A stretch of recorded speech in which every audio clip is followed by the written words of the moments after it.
अस्सलाम वालेकुम नाज़रीन, खास आदमी आपकी खिदमत में हाजिर हूँ। मैं मौजूद हूँ मुजफ्फराबाद में दुमेल के मकाम पर दरियाए झेलम के किनारे, जहाँ पर ये अभी इतलात मौसूल हुई है कि भारत की जानिब से चूँकि इस डैम पर उड़ी में दो छोटे डैम बनाए गए हैं, एक नहरी निज़ाम है, वो तमाम पानी भारत की जानिब से जो इस दरियाए झेलम में डाइवर्ट कर दिया गया है और मुमकिन तौर पर सैलाबी सूरत हाल हो सकती है आने वाले चंद घंटों में मुजफ्फराबाद शहर और इसके अतराफ में जो दरिया के किनारों पर मुकीम आबादी है उनके लिए। तो यहाँ पर इस वक्त ये सूरत हाल है दरिया की, अभी तक दरिया का लेवल नॉर्मल रूटीन में था। अभी की इतलात के मुताबिक चूँकि पानी अभी चल पड़ा है तो कुछ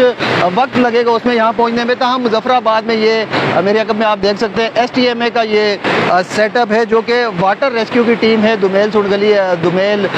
बारादरी के मुकाम पर, जो कि अपने साजो सामान को यहाँ से महफूज मुकाम पर मुंतकिल किया जा रहा है। इन लोगों से हमारी बात भी हुई है तो इनका भी यही कहना है कि हमें ये बताया गया है कि पानी की जो सतह है वो काफ़ी ज़्यादा बुलंद हो सकती है, तो जो आपका साजो सामान है उसे उठाकर यहाँ से महफूज मुकाम पर मुंतकिल करें। तो ये मेरे अकब में आप देख सकते हैं कि ये अपने जो साजो सामान है उसे यहाँ से लपेट लिया है इन्होंने।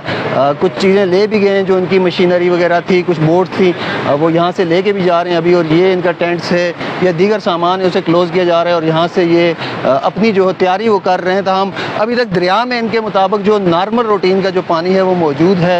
ये देख सकते हैं आप नाज़रीन।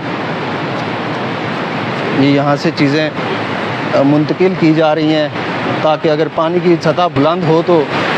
जो ये सूरत हाल है फ़िलहाल इस दरिया की, दरियाए झेलम कहा जाता है और ये भी सिंध ताश मुआहिदे में शामिल है।